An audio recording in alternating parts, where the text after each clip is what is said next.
Ja doby prajeć, moja mać a woka testy mnie sobie serbsce ryczawoj. Ale ze dziecimi, kaž to šučenju w ewangelskiej kunčine było, šo niemsce. Ale ja sam šo rozumiła.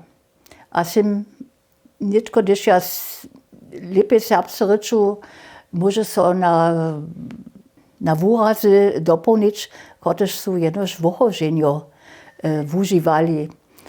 Štož je tiež fara Švela, to si ma také vopjena dostava, že je v notici se činil vo vohožanskim dialekcie.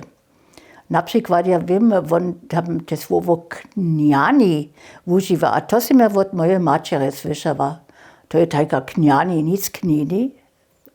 A potom v vohozách sú džela tiež také delnoserbské výrazy byli, kaž nic bus, ale bez.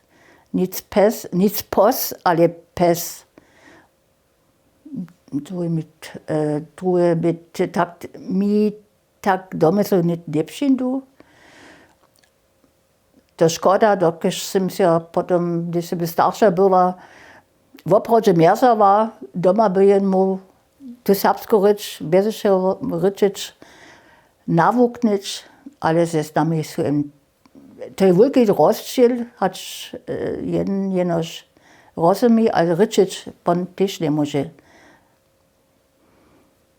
Ale já jsem veľa si vzpomátkovala tež serbské výrazy, aber mi je to navuknené serbštiny potom vo veľa lepšie padnúva.